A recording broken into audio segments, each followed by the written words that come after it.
يا أيها الذين آمنوا ادخلوا في السلم كافة ولا تتبعوا خطوات الشيطان إنه لكم عدو مبين.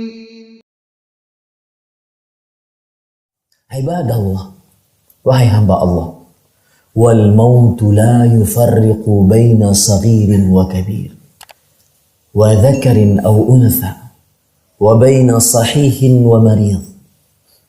Ketahuilah bahwasanya kematian tidak membedakan anak kecil dengan orang tua, laki-laki dengan perempuan, orang sehat dengan orang sakit. Faqad yadkhulul mautu ilal bait. Sungguh kematian kadang masuk ke dalam rumah. Wa yakunu fihi rajulan musinnan wa syakhsan akhara maridan. Di dalam rumah tersebut terdapat seorang yang tua renta dan seorang lagi yang sakit. Ada orang tua sangat tua, ada orang sakit sangat sakit. Fayakhudhu minal baiti asahha man fi. Ternyata kematian datang kepada orang yang paling sehat di dalam rumah tersebut. Maka wahai anak-anak muda, jangan mengira bahwasanya saya mati masih lama, masih umur 30-an, masih umur 40-an. Saya sekarang mau 42. Dan saya berpesan ini tentang muda dan tua. Abu Ishaq Amr As-Sabi'i rahimahullah, seorang imam tabi'i. Beliau apabila bertemu dengan para pemuda umur belasan, 20-an, 30-an, yang umur 40 sudah ngaku saja tua sudah, apalagi umur 50, apalagi 60. Orang Amr ibn Ishaq As-Sabi'i rahimahullah, beliau kalau bertemu dengan anak muda, beliau mengatakan, ya bena akhi, wahai anak saudaraku. Maksudnya wahai keponakanku. Ini untuk mendekatkan diri dengan pemuda tersebut. Aku dulu di masa muda, aku bisa sholat malam dengan 1 rakaat membaca 100 ayat. 1 rakaat bisa membaca 100 ayat. Lihat, beliau cerita amalan beliau terhadap anak muda. Bukan untuk riya ataupun ujub. Akan tetapi untuk memberitahukan bahwasanya masa muda jagalah dengan sebenar-benarnya. Dan saya katakan, billahi tallahi wallahi, demi Allah, demi Allah, demi Allah, umur 40-mu adalah cerminan saat umur 12-an, 20, 30. Susah sudah untuk dirubah. Susah. Yang tidak biasa baca Quran di umur belasan, 20-an, 30-an, jangan pernah berharap ahli Quran di umur 40. Susah. Bisa, susah. Yang tidak pernah sholat malam, tahajud, witir, ketika berumur belasan, 20-an, 30-an, jangan pernah berharap. Umur 40 bisa dengan kontinuitas sholat malam. Maka kalau seandainya Anda punya anak belasan, 20-an, 30-an, atau yang hadir di sini belasan, 20-an, 30-an, atau Anda punya cucu, kakek-kakek saya yang hadir di sini punya cucu, sampaikan pesan ini. Man syabba ala syai' syabba alaih. Siapa yang masa mudanya dia di atas sebuah kebiasaan, maka dia akan membawa kebiasaan tersebut di masa tuanya. Wa man syabba ala syai' mata alaih. Dan siapa yang di masa tuanya di atas sebuah kebiasaan, maka dia akan mati di atasnya. Wa man mata alaih, wa man mata ala syai' bu'itsa alaihi. Dan siapa yang mati di atas sesuatu kebiasaan, dia akan dibangkitkan dengan kebiasaan tersebut di hari kiamat. Ini semua kenapa Rasulullah SAW mengatakan salah satu dari 7 orang yang dinaungi oleh Allah pada hari kiamat, tidak ada naungan pada hari itu kecuali naungan Allah. Apa itu? Rajulun syabun nasya'a fi ibadatillah. Seorang pemuda tumbuh berkembang di dalam beribadah kepada Allah. Kenapa? Karena itu kebiasaan dia akan bawa nanti di masa tua. Saya pernah baca perkataan Imam Ibn Jauzi dalam kitab beliau Sayyidul Khatir tentang pengaturan umur. Beliau katakan manusia itu dari umur 0 sampai 15 tidak ditulis apa-apa. Dan manusia dari umur 15 sampai 25 mulai dia berjuang melawan hawa nafsu. Mulai dia mengisi diri dengan menuntut ilmu agama. Ketika umur 25 sesudah menikah, dia yang ada dalam pikirannya bekerja, mencari penghasilan untuk bisa menafkahi anak istrinya. Ketika dia umur 40, fahalihi kamulat hayatu. Maka ini adalah fase di mana kehidupan manusia sempurna. Umur 40. Semua jenis apa yang terjadi di kehidupan dia sudah rasakan. Dia sudah punya istri, punya anak, punya rumah, punya mobil, punya motor mungkin, punya alat transportasi.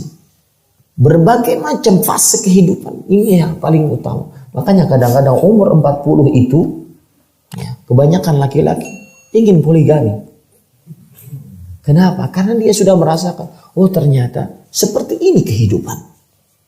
Dia ingin sensasi lain.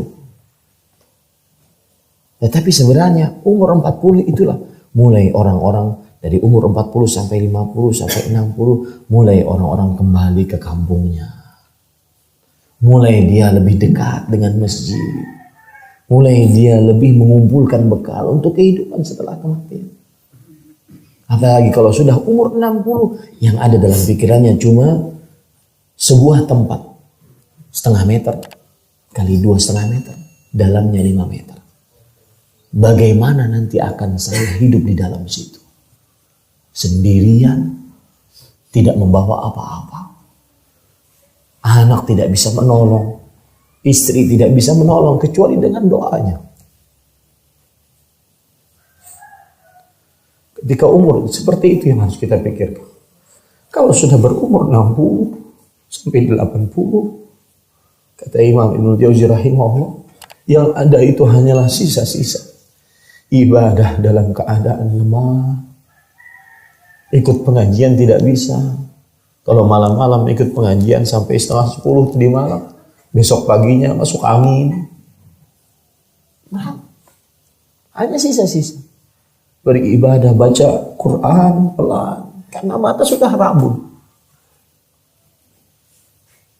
Maka hati-hati.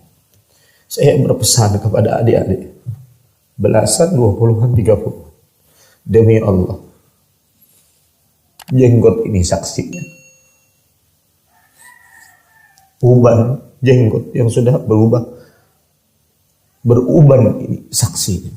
Bahwa saya ketika kamu berumur 40 tahun, maka itu adalah cerminan kebiasaanmu saat berumur belasan. Susah untuk dirubah. Kalau seandainya kebiasaan malas, mungkin masih mending dalam tanda kutip. Tapi kalau kebiasaan maksiat, susah untuk dirubah. Illa marrahimullah. Kecuali orang yang dirahmati oleh Allah Subhanahu wa ta'ala. Harus dia berjuang keras merubah kebiasaan. Kenapa? Karena dirinya selama 15 kurangi 40, berarti selama hampir 25 tahun sudah terbiasa dengan hal seperti itu. Matanya sudah terbiasa melihat yang haram, telinganya sudah terbiasa mendengar yang haram, lisannya sudah terbiasa mengatakan yang haram, kakinya sudah terbiasa berjalan dengan jalan yang hak ke jalan yang haram. Susah untuk dirubah.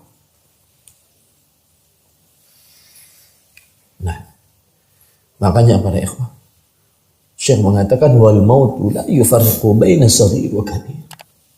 Kematian tidak membedakan antara yang kecil, anak kecil ataupun orang tua.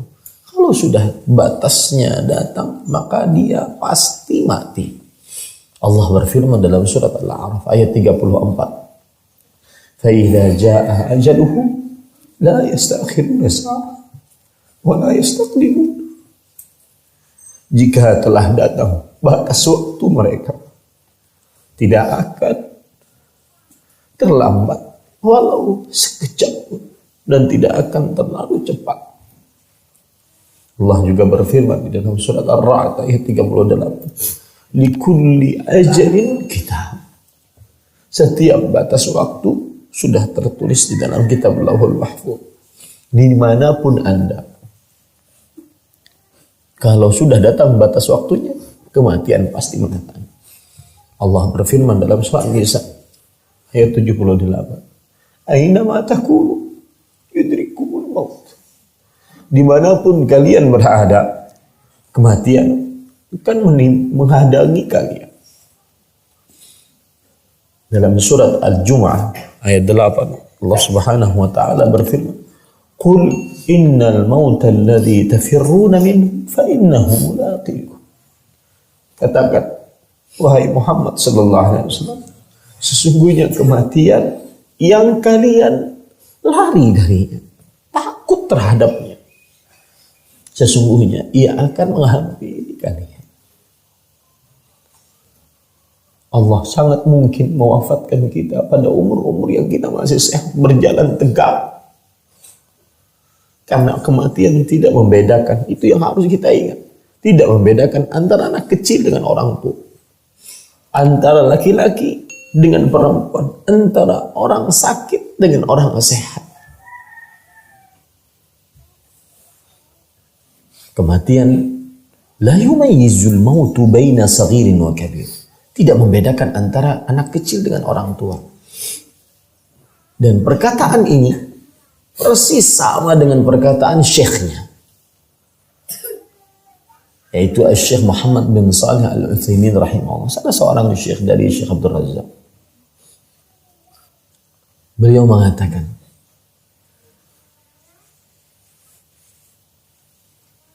kata beliau,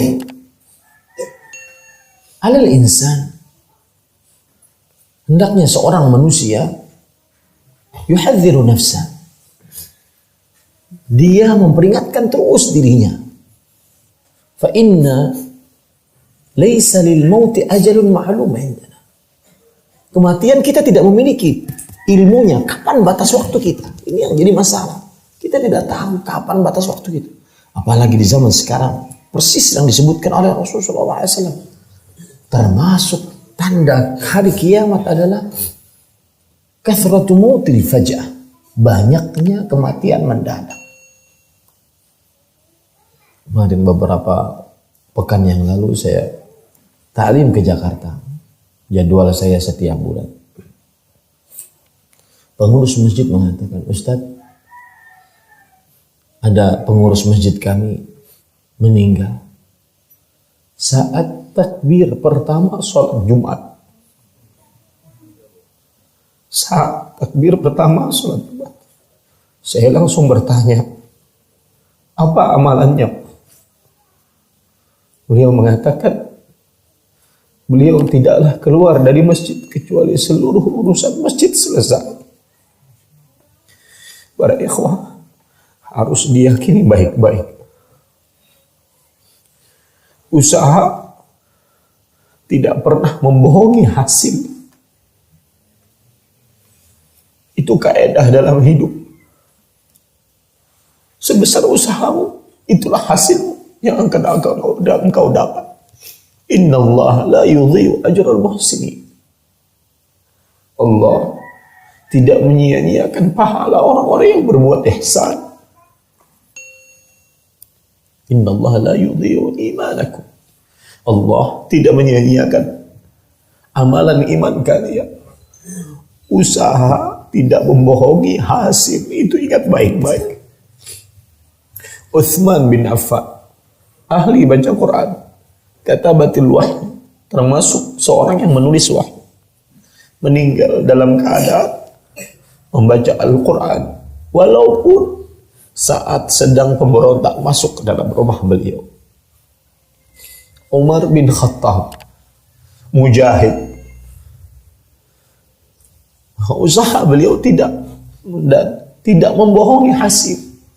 Meskipun sedang tidak berperang, tetapi beliau dibunuh oleh seorang Yahudi Majusi, Abu Lu'lu'ah al-Majusi. Akhirnya beliau mati syahid. Memang sebagaimana kabar dari Rasulullah SAW. Ingat itu baik-baik. Usaha tidak mendustai hasil. Yang berusaha baik-baik, dia akan mendapatkan hasil yang baik-baik. Allah berfirman dalam surat Al-Ankabut, "Walladzina jahadu fina lanahdiyannahum subulana." Orang-orang yang berjuang di jalan kami, berusaha untuk taat, sungguh kami akan berikan benar-benar petunjuk kepada jalan-jalan kami. Yang kebiasaan mengurus masjid, matinya di masjid. Yang kebiasaan berdakwah, matinya saat berdakwah.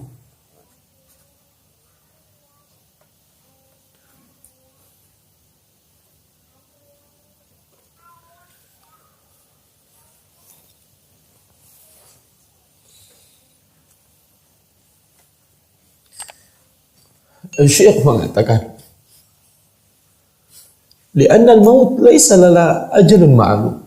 Syekh Al-Faqih Al-Allamah Muhammad bin Shalih Al-Utsaimin, beliau mengatakan, karena kematian kita tidak mengetahui kapan batas waktunya. Qad yakhrujul insan min baitihi wa la yarji'u ilaih. Terkadang seseorang keluar dari rumahnya, hati-hati. Mungkin itu adalah keluar rumah yang terakhir untuk bertemu dengan anak istri. Kadang seseorang keluar rumah, kemudian dia tidak kembali karena meninggal. Waqad yajlisul insan ala kursi maktabihi wa la yaqum min. Kata Syekh, dan kadang seseorang duduk di kursi kantornya, di kursi tokonya, di kursi rumah makannya, tetapi dia tidak bisa bangun karena mati. Qad yanamul insan ala firash wa yuhmalu min firashi ila sariri qaslih. Kadang seseorang tidur di atas kasurnya, kemudian dia diangkat dari atas kasurnya ke tempat pemandiannya karena meninggal dunia. Fahadhihi al-umur istaujibu minna an nantahiza al-fursata bit-taubati war-ruju'i ila Allah. Ini yang paling utama. Tujuan dari semuanya ini adalah perkara seperti itu mengkonsekuensikan kita untuk kembali kepada Allah.